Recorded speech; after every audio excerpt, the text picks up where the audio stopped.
Quand cela arrivera-t-il et quel sera le signe de ton avènement et de la fin du monde?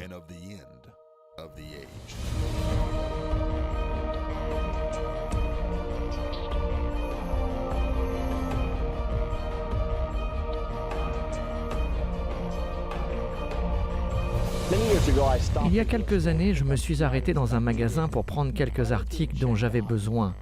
Quand je suis passé à la caisse, la jeune femme qui travaillait là a murmuré « Marque de la bête ».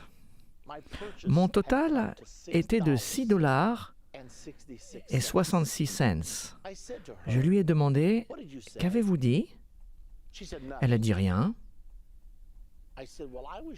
Alors je lui ai dit « J'en suis sûr de vous avoir entendu dire la marque de la bête ».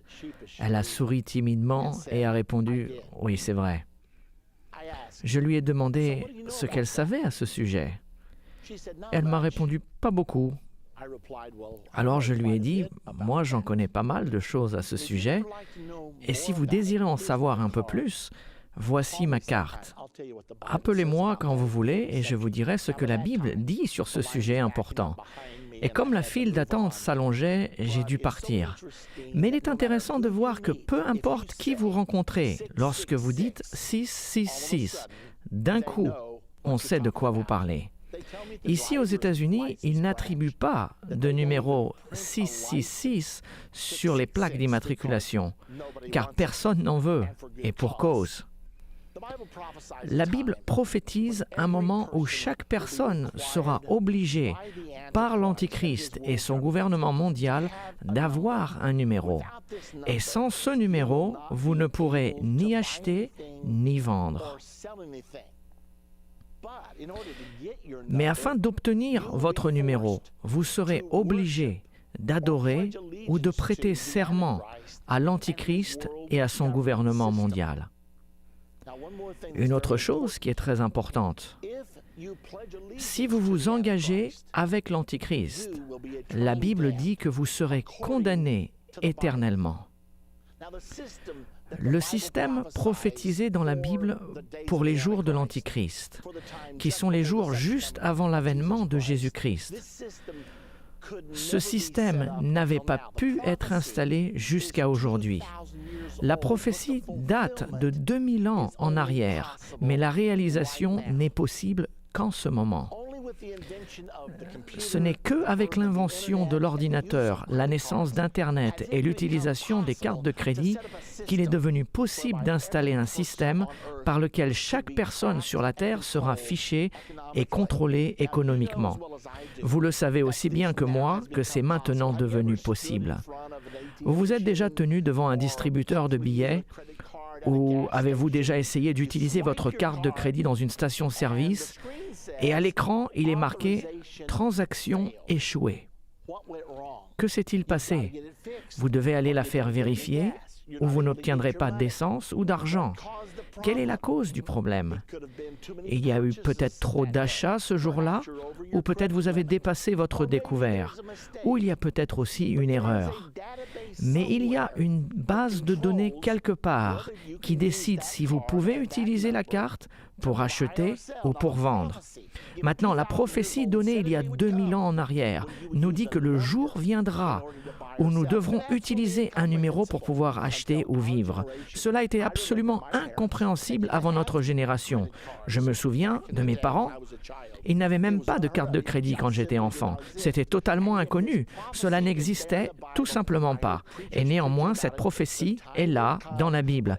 J'ai entendu des prédicateurs prêcher à ce sujet, que le temps viendra où chacun devra avoir une marque ou un numéro pour pouvoir acheter ou vendre. Et nous y sommes. Nous avons un système en place par lequel un numéro peut être attribué à chaque personne et ce numéro est utilisé pour déterminer si nous pouvons, oui ou non, participer dans l'économie. Je vous parle donc d'une base de données qui peut contrôler le monde. Laissez-moi vous dire ceci. Au début de notre leçon aujourd'hui, qui est probablement la leçon la plus importante que vous entendrez dans votre vie, car cette leçon peut faire la différence entre le salut éternel et la condamnation éternelle. La prophétie déclare que vous ne pourrez ni acheter ni vendre si vous ne prêtez pas serment à l'Antichrist et à son gouvernement mondial. Un mot dans cette base de données et l'accès à l'économie mondiale vous sera interdit. Pensez à ceci un instant. Disons qu'un système religion mondiale est mis en place et que tout le monde doit prêter serment à ce système pour que leur entrée dans la base de données soit approuvée. Si ce n'est pas approuvé, alors votre numéro ne marchera pas et votre carte non plus. Donc, ils ont la puissance, par un simple clic d'ordinateur, de vous permettre l'accès à l'achat ou à la vente, surtout si nous arrivons dans un monde qui est sans espèces. Et d'ailleurs, nous y arrivons de plus en plus. Mikhail Gorbatchev, dans son célèbre livre « Perestroïka », a dit en 1987 qu'il y a 3 racines qui causent la guerre sur Terre, les conflits politiques, les conflits religieux et les conflits économiques. Il a théorisé dans son livre que si nous avions un gouvernement mondial, un système de croyance mondiale, une ethnie mondiale, une sorte de religion mondiale à laquelle toutes les religions pourraient s'y attribuer et dans laquelle elles puissent trouver un dénominateur commun. Et si nous avions une économie mondiale, nous enlèverions la racine qui cause la guerre sur Terre et donc nous pourrions entrer dans une époque de paix et de sécurité. Cela peut vous surprendre, mais c'est exactement ce genre de système qui a été décrit dans votre Bible il y a 2000 ans. Le 13e chapitre du livre d'Apocalypse nous parle d'une époque où il y aura un gouvernement mondial, une religion mondiale et une économie mondiale, tout comme M. Gorbatchev l'a suggéré. Cette prophétie se trouve dans Apocalypse au chapitre 13. Les 8 premiers versets de ce chapitre sont consacrés au gouvernement mondial et à son dirigeant, l'Antichrist. Les versets 11 à 15 sont consacrés à un système religieux mondial ainsi que son dirigeant, une personne que la Bible appelle le faux prophète. Et finalement, au verset 15 à 18, où nous allons focaliser nos remarques aujourd'hui, parle d'un système économique mondial qui sera utilisé pour forcer la conformité et l'obéissance au gouvernement mondial et au système religieux mondial. Allons maintenant dans le passage dans la Bible qui nous parle de ce système économique mondial qui sera utilisé pour contrôler chaque personne sur Terre. C'est le verset 15 d'Apocalypse 13. Voici ce qu'il est dit. « Et il lui fut donné d'animer l'image de la bête, afin que l'image de la bête parle, et qu'elle fasse que tous ceux qui n'adoraient pas l'image de la bête soient tués. » Que voulons-nous dire quand nous parlons d'adorer l'image? Et comment le faux prophète donne-t-il vie à l'image de la bête? La bête représente un dirigeant politique, l'Antichrist, et le faux prophète va pouvoir donner la vie à l'image de la bête. Comment cela se passe-t-il? Ceci a été prophétisé il y a 2000 ans en arrière. Parlait-il de la télévision? Nous savons qu'une personne peut passer à la télévision et que vous pouvez voir cette personne comme si elle était dans votre salon, là où vous êtes. Est-ce peut-être un hologramme? Je n'ai pas la réponse à cette question, mais d'une façon ou d'une autre, ils vont pouvoir montrer ce dirigeant mondial, son image, de sorte que nous puissions l'entendre, parler et avoir presque une relation personnelle avec lui. Maintenant, lorsque nous disons qu'il va nous forcer à adorer la bête, est-ce que cela veut dire que nous allons nous prosterner devant un homme et dire « Tu es mon Seigneur, tu es mon Sauveur et tu es mon Dieu » ? Que signifiera le mot « adorer » ? Pourrait-il signifier prêter serment ? Nous savons que dans les jours d'Adolf Hitler, il y avait un système très proche de celui-ci, où tout le monde se tenait debout pendant des heures avec leurs mains élevées, criant « Heil Hitler !» et c'est vraiment une forme d'adoration à l'empereur. Donc comment est-ce que nous prêterons serment? Prêterons-nous serment au gouvernement mondial, au nouvel ordre mondial? Quoi qu'il en soit, la Bible le voit en tant qu'adoration. Et adorer l'Antichrist sera adorer le diable. Vous devez comprendre que tout ce programme a été conçu en enfer par Satan lui-même. Son désir est que chacun d'entre nous l'adore, car il haït Dieu. Il déteste le fait que la race humaine soit la création bien-aimée de Dieu. Et il veut que vous et moi, que le monde entier, que nous l'adorions au travers de l'Antichrist. Donc, lorsque la Bible dit que le faux prophète influencera le monde entier pour adorer l'Antichrist, le résultat sera que le monde entier adorera Satan. Et c'est ça le but de Satan. Il ne veut pas que nous adorions notre Créateur, le seul vrai Dieu, mais il veut que nous adorions Satan. Maintenant, les Écritures nous disent que si nous prenons la marque de la bête, et il nous est dit ici que si nous ne la prenons pas, nous serons tués. Ceci est une écriture dramatique et spectaculaire. Mais la Bible dit que quiconque refuse d'adorer la bête sera tué. Comment cela peut-il se passer dans une société moderne? Eh bien, remontons environ 100 ans en arrière, au moment de Joseph Staline, au moment de Mao Tse-tung. Joseph Staline a massacré au moins 20 millions de personnes parce qu'il ne se conformait pas à son régime politique et spirituel. Et puis ils nous disent qu'entre 1949, quand les communistes ont pris la Chine continentale, jusqu'à maintenant, il y a eu 60 millions de morts durant les 50 dernières années. Maintenant, je vous parle d'histoires récentes, je vous parle des 100 dernières années. Et nous savons ce qui s'est passé avec Adolf Hitler, 6 millions de Juifs avec un total d'environ 11 millions de morts, sans compter les morts de la Deuxième Guerre mondiale. Alors, si nous pensons que cela ne peut pas arriver encore, c'est de la folie. Nous avons des écrits historiques comme ceci depuis le commencement du monde jusqu'à maintenant. Vous pouvez les nommer. On peut parler de l'Inquisition espagnole, on peut parler des croisades, ou plus récemment de l'Union soviétique, la Chine communiste ou l'Allemagne nazie. Je suis désolé de devoir vous dire cela, mais cela s'apprête à recommencer. Et la Bible dit que cette prochaine persécution sera la pire de toutes. Ce sera une tribulation comme on n'en a jamais vu auparavant et que l'on n'en verra plus. J'aimerais que cela ne soit pas vrai, mais cela va se passer. C'est absolument certain. Nous pouvons prétendre que cela ne va pas se passer, mais ça se passera quand même. C'est dans votre Bible, c'est dans ma Bible, c'est la prophétie, et les prophéties se réalisent toujours. Alors il est absolument crucial pour vous et pour moi de prendre cela à cœur. Regardons le reste du passage dans Apocalypse 13. Au verset 16, il est dit « Et il, le faux prophète, fit que tous, petits et grands, riches et pauvres, libres et esclaves, tout le monde va être inclus dans ce programme mondial.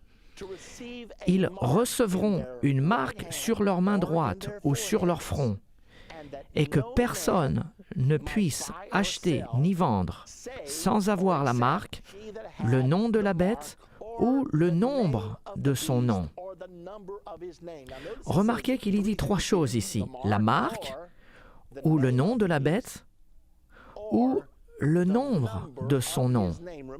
Souvenez-vous de ces choses, car la Bible nous dit que c'est ce qu'il va falloir que vous acceptiez afin de pouvoir acheter ou vendre, de pouvoir participer à l'économie.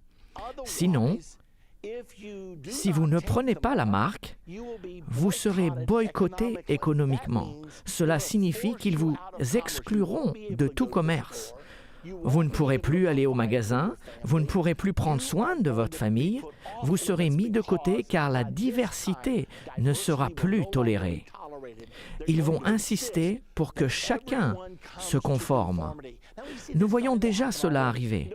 Savez-vous qu'en Allemagne, aujourd'hui, c'est contre la loi d'avoir l'école à domicile? Et ils expliquent qu'ils ne veulent pas une société parallèle.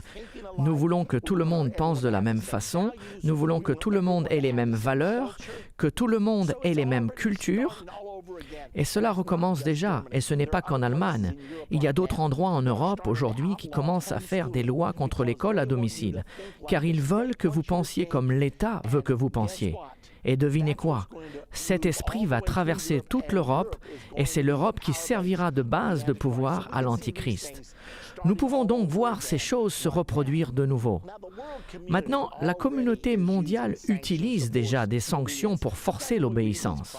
Parfois, en lisant ces prophéties, nous nous disons que cela ne pourra jamais se passer. Mais le fait est que cela se passe déjà en ce moment. Toute nation qui n'est pas conforme au décret du Conseil de sécurité des Nations Unies est sanctionnée. C'était d'abord l'Irak avec Saddam Hussein. Plus récemment, nous avons passé plusieurs niveaux de sanctions contre l'Iran. Et vous êtes très au courant de tout cela. C'est constamment dans nos journaux. Cependant, cette prophétie ne s'applique pas seulement à un niveau national. Nous parlons d'une prophétie qui dit que les sanctions seront à un niveau individuel et qu'ils seront bientôt imposés sur les gens. Et vous le savez aussi bien que moi qu'il n'a jamais été aussi possible de donner des sanctions individuelles jusqu'à présent.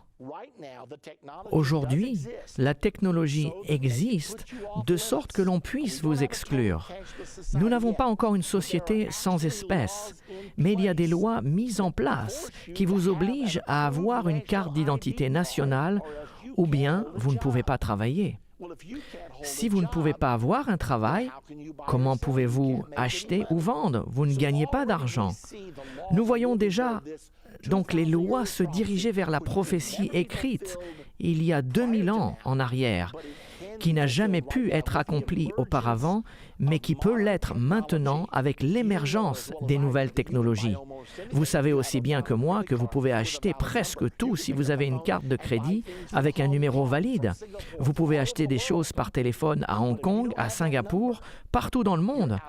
Mais si vous n'avez pas ce numéro, vous ne pouvez pas faire d'affaires dans le monde du commerce international.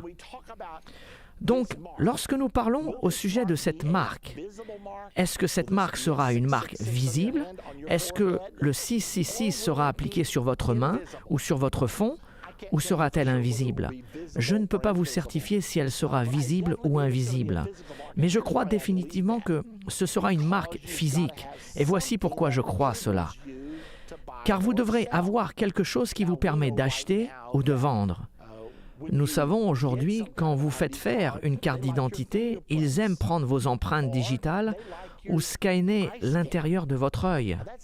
Et c'est un peu déconcertant, car la prophétie dit que la marque sera sur votre main ou votre front. Eh bien, mes empreintes digitales sont sur ma main et mon iris, ma rétine, que les machines scannent, est dans mon front. Est-ce que cela pourrait correspondre à la prophétie? Ou parle-t-elle juste d'une carte d'identité nationale, car vous pouvez tenir votre carte d'identité dans votre main ou vous pouvez mémoriser votre numéro dans votre tête? Je n'ai pas la réponse à cela aujourd'hui. Tout ce que je peux vous dire, c'est que ce temps arrive et qu'il arrive bientôt. La technologie est en train d'être installée. Et regardons le reste du passage au verset 18. C'est ici la sagesse. Que celui qui a de l'intelligence calcule le nombre de la bête, car c'est un nombre d'hommes et son nom est 666. 666.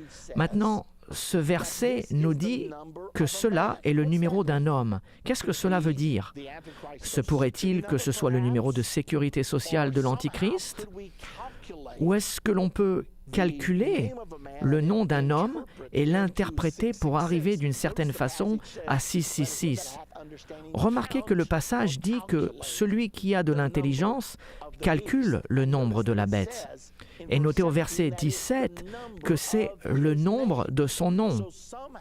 Donc d'une certaine façon, le nom de l'Antichrist ou de son gouvernement mondial sera un calcul de 666. Laissez-moi vous donner quelques exemples qui pourront vous aider à imaginer comment cela pourrait être. Vous savez, lorsque Ronald Reagan était président, il y avait des gens qui ont dit « Attendez une minute, son nom est Ronald Wilson Reagan. 6 lettres pour Ronald, 6 lettres pour Wilson, 6 lettres pour Reagan. Reagan, pourrait-il être l'Antichrist ?» Évidemment que non, puisqu'il est maintenant mort. Il y a une inscription dans la couronne du pape.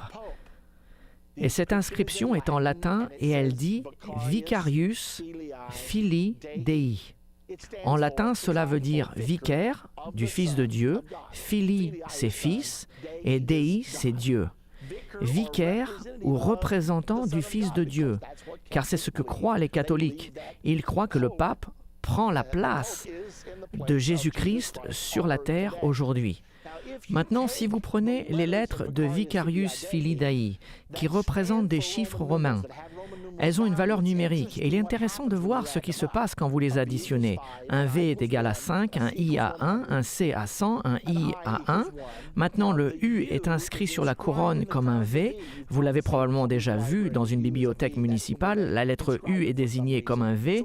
Pour une certaine raison, c'est de cette façon qu'il est inscrit. Donc, si nous laissons le U être égal à 5, puis le I dans le mot filili égal à 1, encore 2 I dans le mot fili, c'est 2 points de plus. Le D est 500 et le I dans DI est 1. Additionnez ces nombres ensemble, vous le devinez, 666. Donc, est-ce que cela signifie que le pape est l'Antichrist ? Non. Nous avons déjà démontré dans une leçon précédente que celui qui sera le pape au temps de l'Antichrist, cet homme sera en alliance avec l'Antichrist et jouera le rôle du faux prophète. Je ne pense pas que nous pouvons dire que le Vicarius Filii Dei remplit la condition de la prophétie.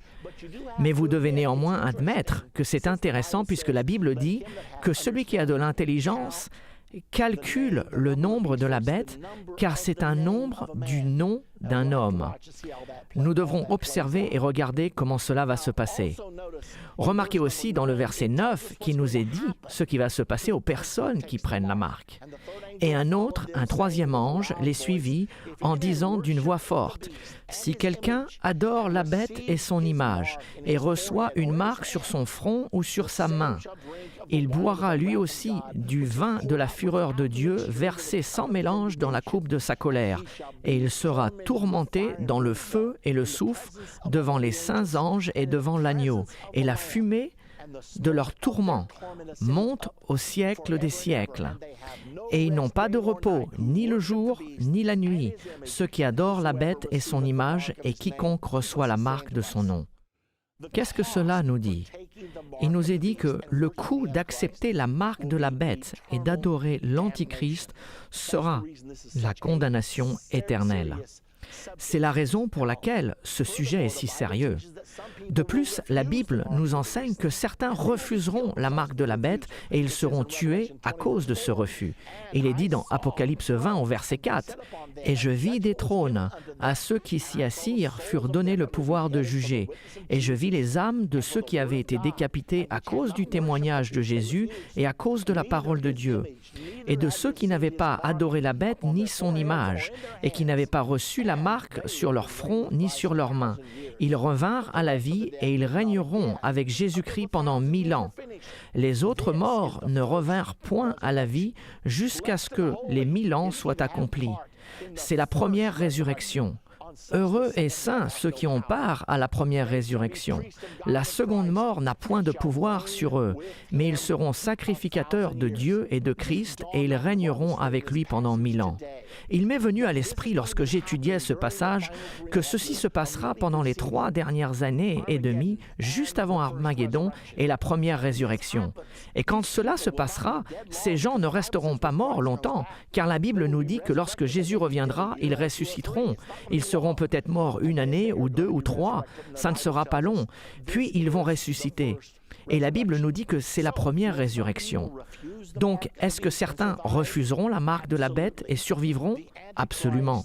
L'Antichrist ne contrôlera pas chaque partie du monde. Dans Daniel, au chapitre 11 et au verset 41, il nous est dit « Il entrera dans le plus beau des pays, et plusieurs succomberont. Mais Édom, Moab et les principaux des enfants d'Ammon seront délivrés de sa main. Certains vont s'échapper de la main de l'Antichrist. Ces 3 lieux sont situés à l'intérieur de la Jordanie. La Bible nous dit aussi que la nation d'Israël ne tombera pas sous le contrôle de l'Antichrist. Apocalypse 12, au verset 14, nous dit que la femme avec les 12 étoiles symbolisent les 12 tribus d'Israël, que la femme sera protégée contre l'Antichrist pendant ce temps des 3 dernières années et demie, pendant le temps que nous appelons la grande tribulation. D'autant plus, il est dit dans Daniel au chapitre 11, des nouvelles de l'Orient et du Septentrion viendront l'effrayer. Il va donc avoir une opposition. Il fera la guerre pendant cette dernière période. Ainsi, lorsque nous regardons l'Antichrist et la marque de la bête, il est important de réaliser que certains l'accepteront et d'autres pas. Ceux qui l'accepteront, la Bible dit qu'ils seront jetés dans le lac de feu et tourmentés devant la présence de l'agneau. Vous pouvez débattre à ce sujet si vous le voulez, mais c'est dans votre Bible, c'est dans Apocalypse 14 au verset 9 à 11, et c'est sérieux. Qu'est-ce que je suis en train de vous dire aujourd'hui? Je dis à chacun d'entre vous qui m'écoutez que cela est vital. La Bible dit « Tous prendront cette marque, excepté ceux dont le nom est écrit dans le livre de vie de l'agneau. » Donc soyez sûrs que votre nom est inscrit dans ce livre. Dans notre dernière partie, nous avons appris ce que la Bible nous dit au sujet de la marque de la bête. Aujourd'hui, nous voulons étudier à quel point nous sommes proches de mettre en exécution la marque de la bête. Nous allons découvrir que nous sommes plus près que ce que la plupart des gens pensent. Maintenant, la prophétie prédit un moment où chacun d'entre nous aura une marque ou un chiffre, sans lequel nous ne serons pas autorisés à acheter ou à vendre. Cela dépeint une image d'un système de contrôle absolu. Regardons l'histoire de l'attribution de numéros sur les gens sur cette terre. Au cours des 70 à 80 dernières années, la plupart des nations ont appliqué un système de numérotation sur leurs citoyens. Aux États-Unis, le système de sécurité sociale a commencé en 1935 sous Franklin D. Roosevelt. Il y avait une opposition à ce système, car beaucoup de personnes connaissaient leur Bible. Ils savaient que la Bible parlait d'un moment où tout le monde serait numéroté. Et lorsque le gouvernement a commencé à parler de donner des numéros à chacun d'entre nous, il y a eu une grande opposition à ce sujet. Par conséquent, le gouvernement a accepté de tamponner sur la carte de sécurité sociale la mention « pas valide pour identité ». Bien évidemment, c'était une plaisanterie. Ils ont dit que ce serait uniquement employé pour faire fonctionner le programme de la sécurité sociale. Mais au fil du temps, ce numéro étant disponible, peu à peu, les gens ont commencé à l'utiliser pour les impôts, la retraite, pour presque tout. Vous devez donner votre numéro de sécurité sociale pour acheter une maison, pour obtenir un prêt, bien qu'ils aient tamponné la mention « pas valide pour identité ». C'était devenu une telle plaisanterie qu'en 1972, ils ont dit « arrêtons de nous tromper, c'est bien utilisé pour l'identification, alors enlevons cette mention ». Mais il reste toujours des personnes qui ont ces cartes de sécurité sociale où il est mentionné « pas valide pour identité ». Maintenant, pendant l'Holocauste, Adolf Hitler a numéroté les Juifs et beaucoup de non-Juifs qui étaient emprisonnés dans ces camps de concentration. Ils étaient tatoués avec un numéro qui permettait d'identifier et de suivre chaque individu. C'était la façon d'Hitler de traquer chaque personne afin de pouvoir garder le contrôle. Le but final de numéroter une population est toujours de pouvoir la contrôler. Dois-je vous rappeler que le contrôle et la liberté sont des termes opposés? Si votre chien est en laisse, il est sous votre contrôle. Mais si sa laisse casse, et il se met à courir au travers du voisinage. Il est donc libre. Alors que voulons-nous faire? Voulons-nous être en laisse par le gouvernement ou voulons-nous être libres? Il ne peut pas y avoir de liberté lorsque la population est numérotée. Et c'est la raison pour laquelle les Américains ont toujours résisté à une carte d'identité nationale. Aujourd'hui, plus de 100 nations ont une carte d'identité nationale obligatoire. Car la plupart des gouvernements gardent un contrôle. La plupart des gouvernements sont socialistes. Ils croient que le peuple est là pour servir le gouvernement au lieu que le gouvernement serve le peuple.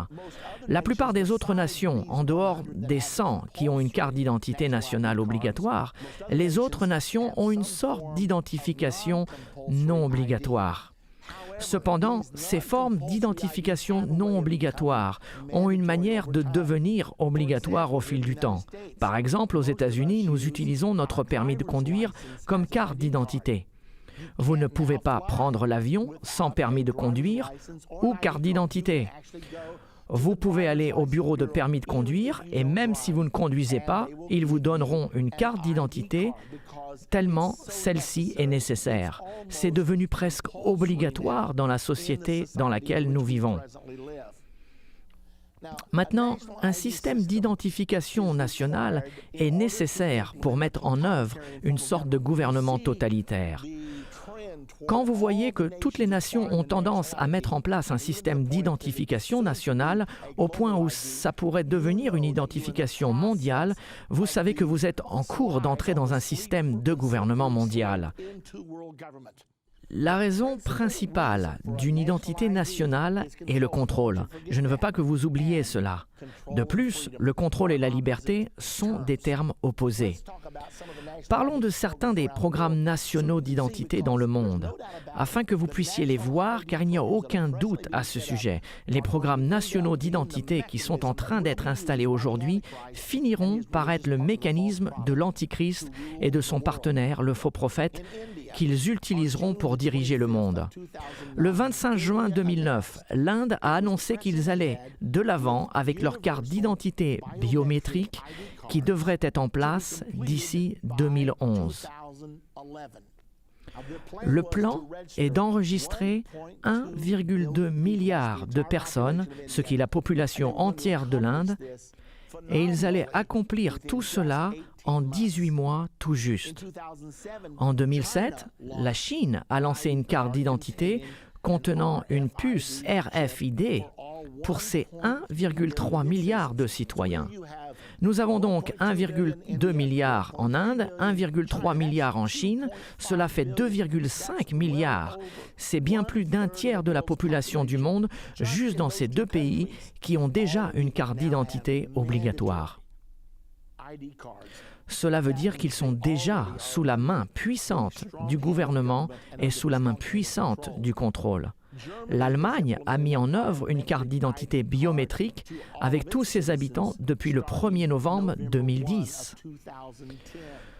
Nous pouvons voir que c'est une très grande tendance dans le monde. Presque toutes les nations vont dans cette direction maintenant. Aux États-Unis, heureusement, nos patriarches avaient une si forte tradition de la liberté qu'ils ont toujours dit « Non, nous n'aurons pas de carte d'identité nationale. Nous sommes des hommes, nous ne sommes pas des numéros et nous n'allons pas nous conformer à une société déshumanisée. » Cependant, l'idée d'une carte d'identité nous préoccupe depuis un bon moment. Beaucoup de gens pensent que tout cela a commencé le 11 septembre avec les attaques terroristes sur New York, mais ce n'est pas vrai, car Marvin Stone, le rédacteur en chef du magazine US News and World Report, a écrit un éditorial de l'édition du 15 septembre 1980 intitulé « Une carte d'identité nationale ». Son raisonnement pour plaider pour l'établissement d'une identification nationale aux États-Unis était de résoudre le problème de l'immigration illégale. Cette idée prenait de l'ampleur en 1980.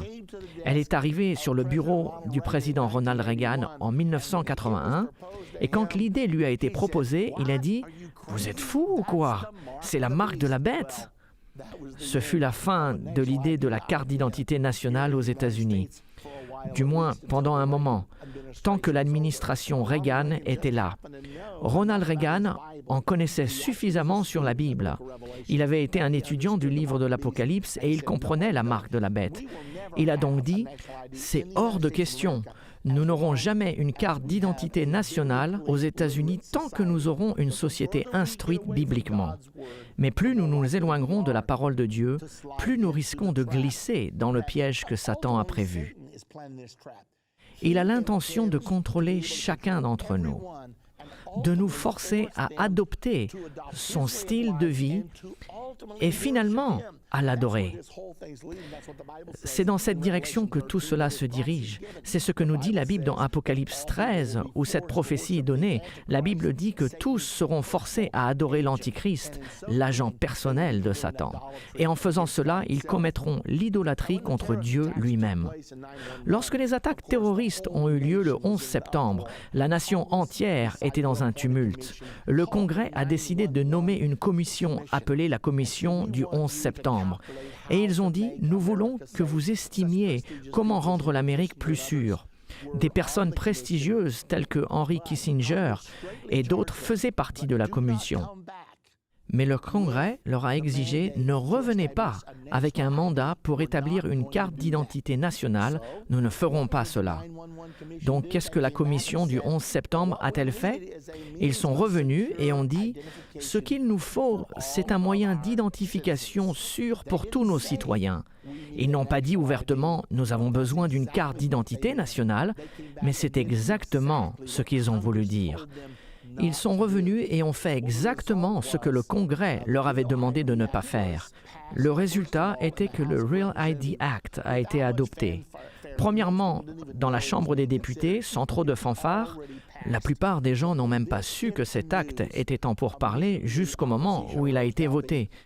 Mais quand cela est passé aux infos, il y a eu immédiatement une opposition. Le Real ID Act nécessite que vous rapportiez l'original de votre acte de naissance au bureau de permis de conduire, ainsi que l'original de votre carte de sécurité sociale, un justificatif de domicile et une photo numérique, car la communauté internationale compte utiliser cette reconnaissance, cette technologie de reconnaissance faciale, pour pouvoir établir une identification mondiale. C'est donc l'une des choses qu'ils ont mis dans le Real ID Act.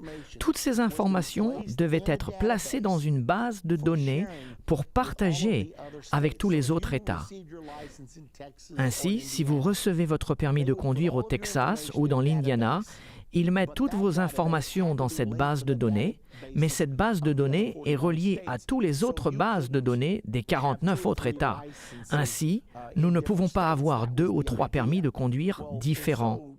C'était ça l'idée. Mais en faisant cela, ils ont créé une identification nationale. Car s'il y a une base de données à laquelle tous les États ont accès, le gouvernement fédéral peut également y accéder et ils peuvent ainsi vous contrôler avec cette carte. Par exemple, si l'on vous a refusé un permis dans l'Indiana, vous ne pouvez pas en obtenir un au Texas ou en Californie. Et puisque vous ne pouvez pas avoir votre carte d'identité, vous ne pourrez donc pas prendre l'avion, vous ne pourrez pas entrer dans un bâtiment fédéral, vous ne pourrez pas conduire, vous ne pourrez pas ouvrir un compte en banque et vous ne pourrez donc pas travailler. Et c'est là où ça devient sérieux. Une fois qu'un système est mis en place d'une façon où vous ne pouvez pas travailler, qu'est-ce que cela veut dire?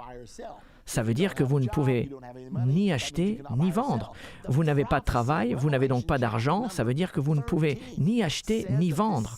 La prophétie dans Apocalypse 13, au verset 16-17, nous dit qu'un système va être mis en place où chaque personne devra avoir une marque ou un numéro. Et sans celui-ci, ils ne pourront ni vendre ni acheter. Nous arrivons très près de ce précipice qui a été prophétisé il y a environ 2000 ans en arrière et qui ne peut s'accomplir que maintenant. Dès que cela a été connu, les gens qui tenaient à leur liberté se sont élevés contre le Sénat. Cette loi était maintenant au Sénat, mais beaucoup s'y sont opposés. Ici, au ministère End Time, nous avons même publié un magazine entier consacré à cette carte d'identité. ainsi que les raisons pour lesquelles nous ne devrions pas l'avoir, et que cela était bien une carte d'identité nationale. Et vous savez, les gens qui poussent cette idée pourraient vous regarder droit dans les yeux et vous dire « Ce n'est pas une carte d'identité nationale ». Et nous avons dit « N'est-ce pas une carte d'identité ?» Oui. Est-ce que ça va devenir national ? Eh bien oui. Donc c'est une carte d'identité nationale. Mais les gens qui voulaient ceci ne cherchaient pas à être honnêtes. Ils voulaient tout simplement passer à l'étape suivante où notre grand gouvernement pourrait devenir encore plus grand car ils pensent savoir ce qui est le mieux pour votre vie et pour la mienne. Ils ont oublié ce qu'est la vraie liberté. Ils ne croient plus à la liberté, ils croient que l'homme est mauvais par nature et que vous êtes donc coupable jusqu'au moment où vous êtes trouvé innocente. Et c'est pour cela qu'il faut garder la trace et suivre tout le monde partout, tout le temps. Maintenant, les Américains ne croient pas à cela. Nous croyons que les gens sont innocents jusqu'au moment où ils sont trouvés coupables. Et le gouvernement n'a aucun droit de vérifier vos papiers, ni d'entrer dans votre maison, ni de fouiller votre voiture ou quoi que ce soit. C'est ça la tradition américaine. Mais si nous ne battons pas de toutes nos forces pour garder cette tradition, nous allons la perdre, même ici, au pays de la liberté et du courage. Ainsi, ils n'ont pas pu la passer au Sénat, alors ils ont commencé à tricher. Ils l'ont englobée avec une autre loi concernant nos troupes en Irak. C'était une de ces lois qui devait être passée. Ainsi, elle a été adoptée sans aucun problème sur le dos d'une loi qui n'avait rien à voir avec le Real ID Act. Cela s'est passé le 10 mai 2005. Le président George W. Bush a signé cette loi le jour suivant, le 11 mai 2005. Et cette loi disait qu'elle devrait être mise en place au mois de mai 2008. Ils ont donné un créneau de 3 ans pour que tout le monde s'y habitue, pour que tous les États délivrent des permis de conduire conformes à cette carte d'identité, pour que les permis aient certaines caractéristiques afin qu'ils soient considérés comme sécurisés. Ainsi, elle peut être utilisée pour embarquer dans un avion. Personne ne s'est arrêté en disant « Attendez une minute, la plupart des terroristes du 11 septembre avaient une carte d'identité valide. Ils ont pu monter dans les avions avec celle-ci. Personne n'a pensé à cela. Ils auraient dû, mais ils ne l'ont pas fait, car ils n'étaient pas concernés par la sécurité, mais plutôt par ramener un niveau de contrôle, ramenant l'Amérique vers le socialisme. » Donc, les États se sont aperçus de ce qui était en train de se passer et ils ont donc voté des lois contre cette carte d'identité, car le gouvernement américain avait pris en otage les bureaux d'État délivrant les permis. Il n'avait aucun droit à faire cela. Cette autorité n'était pas donnée au gouvernement américain et les États ont donc commencé à passer des lois contre cela. Et très rapidement, 25 des 50 États des États-Unis ont passé des lois ou des résolutions contre l'instauration de ces cartes. Certains croient que cette carte d'identité est morte. Cependant, les législateurs n'ont pas abandonné, car en 2007, certains ont essayé de voter une loi sur l'immigration. Et ils ont dit « Nous avons besoin d'une carte d'identité obligatoire afin de pouvoir réguler l'immigration. Cela fait 230 ans que nous régulons l'immigration en renforçant nos frontières, mais les gens ne veulent plus faire cela, car nous ne voulons pas vraiment perdre notre main-d'œuvre étrangère. Nous avons besoin de cette main-d'œuvre pour faire tourner la machine du travail. Nous n'avons donc pas assez d'ouvriers. » Alors cela n'était pas réellement le but, car les gens qui poussaient cela croyaient à un gouvernement mondial. Ils voulaient une carte d'identité mondiale. Donc, à quoi bon les frontières ? Nous avons aujourd'hui des menottes électroniques que nous pouvons mettre sur les gens et une fois qu'une personne a cette carte d'identité et que cette carte est utilisée pour réserver une chambre d'hôtel, acheter des choses, pouvoir travailler, elle est donc utilisée comme une identification. Et dès que cela se produit, vous pouvez commencer à établir des pistes et surveiller l'activité de chacun. Cela devient une forme de contrôle. Et la Bible nous dit qu'à la fin, ils contrôleront même ce que vous croyez politiquement et ce que vous croyez spirituellement. Vous vous dites, je ne pense pas que cela va se passer. Avez-vous oublié ce qui s'est passé avec Joseph Staline? Je lisais récemment au sujet de son massacre de plus de 20 à 30 millions de personnes. Certains pensent que cela a été jusqu'à 60 millions de personnes tuées car ils étaient des dissidents politiques ou ils avaient des croyances religieuses que Staline ne tolérait pas. La même chose s'est passée en Chine sous Mao Tse-tung, la révolution culturelle. La même chose s'est déjà produite. Et si nous pensons que cela ne peut pas se reproduire ici, nous sommes insensés. Nous n'étudions pas assez nos livres d'histoire. Si nous acceptons un jour ce niveau de contrôle, alors ce contrôle sera utilisé contre nous. C'est la raison pour laquelle nous ne pouvons pas nous permettre de perdre ce combat. Eh bien, la loi sur l'immigration demande une carte d'identité biométrique. Elle établit une base de données nationale. Si vous n'êtes pas dans cette base de données nationale, vous ne pouvez pas travailler. Les employeurs prendront votre carte et la scanneront. Celle-ci se connectera à la base de données nationale sous le contrôle de la sécurité nationale, du service des impôts, de la sécurité sociale. Et si vous n'êtes pas approuvé, vous ne pouvez pas être embauché. Cela devient illégal et l'employeur sera assujetti à des amendes et pourra être passible de prison si votre nom n'est pas dans la base de données. Maintenant, la raison pour laquelle cela est si important, c'est qu'une fois cette base de données établie, le gouvernement peut mettre n'importe quelle stipulation sur cette base de données. Bien évidemment, pas de travail, pas d'achat, pas de vente. Ensuite, ils ont continué en créant une chose appelée E-Verify, une vérification électronique. Aujourd'hui, toute société ayant un contrat avec le gouvernement sont obligées d'utiliser la technologie E-Verify sur chaque personne qu'ils embauchent. Cela a commencé depuis le 8 septembre 2009. Ils disent que ce n'est pas obligatoire, mais c'est obligatoire pour ceux qui font des affaires avec le gouvernement américain. Ceci est une autre manière que le gouvernement essaye d'appliquer afin de faire passer cette fameuse carte d'identité nationale. Donc, encore une fois, nous devons nous poser cette question. Pourquoi le gouvernement est-il si déterminé à mettre en place une carte d'identité nationale? Contrôle, contrôle, contrôle. Ils veulent contrôler si vous plantez un arbre devant ou derrière votre maison. Ils veulent contrôler exactement comment vous construisez votre maison. Le niveau de contrôle dans ce pays et dans le monde est devenu absolument suffocant. Et c'est pour cette raison qu'il pousse si fort vers cette carte d'identité nationale. Mais voici la prochaine grande question. Sommes-nous réellement en train d'aller vers une identification mondiale? L'Organisation de l'aviation civile internationale, qui est la filiale des Nations Unies, désignée pour surveiller les voyages internationaux. Et l'acronyme pour cette organisation est l'OACI.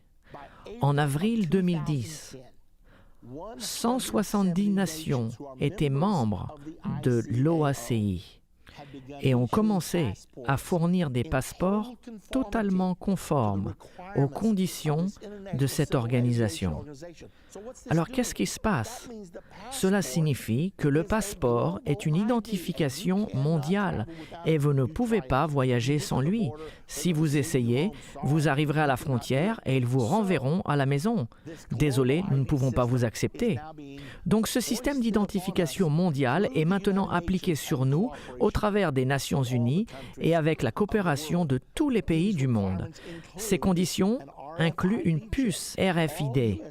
Tous les passeports américains ont aujourd'hui une puce RFID qui peut être lue avec un récepteur radio pendant que vous marchez.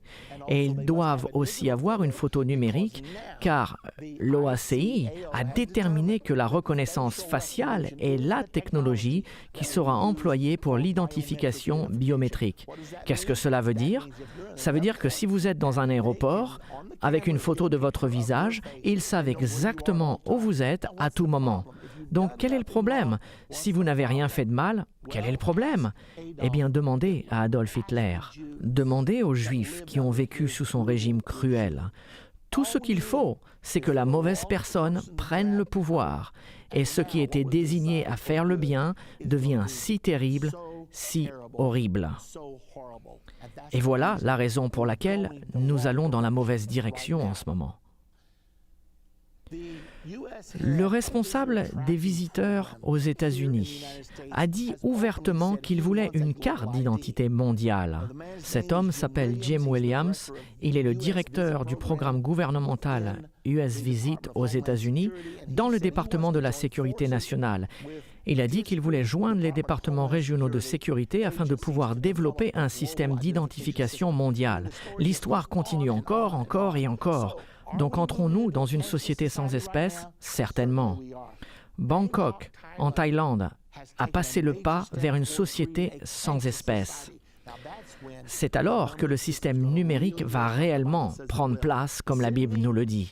Sydney, en Australie, le 27 juillet 2010, le PR Newswire a dit « Le système de cartes intelligentes de Bangkok a trouvé un composant majeur dans le développement de leur vision de ramener Bangkok dans une société sans liquide, annonçant un centre de vérification pour les petits paiements de leurs cartes intelligentes. » Au Nigeria, ils sont équipés pour recevoir une société sans espèces. Selon un article du eMoney News du 8 août 2010, le Nigeria est prêt à prendre un grand pas pour devenir une société sans liquide après avoir mis un nouveau système bancaire téléphonique mobile. Cette plateforme permet aux utilisateurs d'effectuer des transactions bancaires depuis leur téléphone mobile par le biais d'une carte spéciale.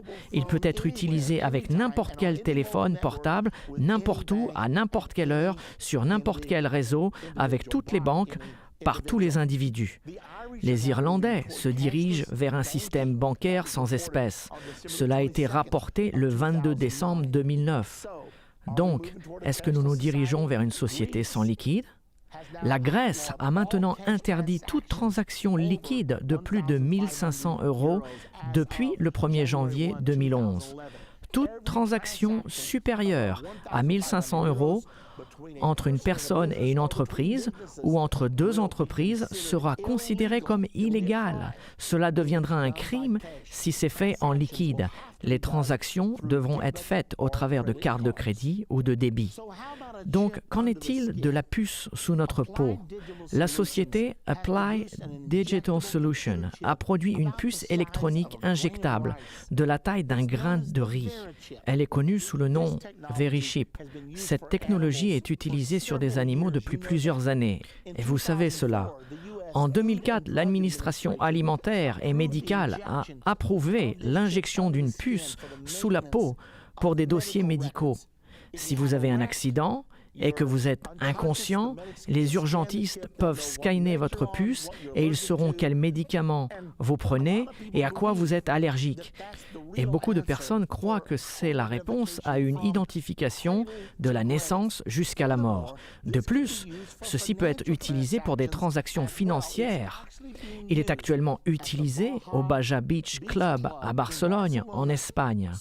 Et il l'utilise en ce moment. Lorsque vous enregistrez, vous pouvez avoir une puce électronique injectée sous la peau, puisque vous allez être dans votre maillot de bain toute la semaine, pas de portefeuille, pas de sac à main, et il l'utilise aujourd'hui pour des transactions financières. Maintenant, souvenez-vous que l'Écriture dit que chaque personne devra avoir un numéro, et il est dit dans le verset 18 au chapitre 13 que le total de ce numéro sera 666. Dans ce passage en particulier, le mot grec était chi, xi, stigma. D'après le dictionnaire grec de Strong, chi, xi, stigma est le mot grec pour 666. C'est la traduction 666. Voici quelque chose de très effrayant. Le dictionnaire grec de Thayer donne une définition très intéressante du mot stigma. Il vient du mot primaire stidzi, qui signifie planter ou piquer avec une marque incisée ou enfoncée pour la reconnaissance d'appartenance. Quand vous avez cette puce sous votre peau, ils utilisent une aiguille pour vous piquer et vous mettre la marque. Je ne sais pas si ce sera la façon dont la marque de la bête sera implantée en nous ou pas. Tout ce que je sais, c'est que la technologie est en place. Cela se passe en ce moment. Il est très important que chacun d'entre nous comprenne que la marque de la bête n'est pas une possibilité, mais une certitude absolue. Vous et moi allons devoir y faire face. Et évidemment, avec toutes ces informations, nous savons maintenant que cela est plus près que ce que l'on pense. La chose vitale pour vous et moi est d'être prêts. La Bible dit que tous adoreront la bête et prendront sa marque, excepté ceux dont le nom est écrit dans le livre de vie. Donc soyez sûrs que votre nom soit inscrit dans le livre de vie.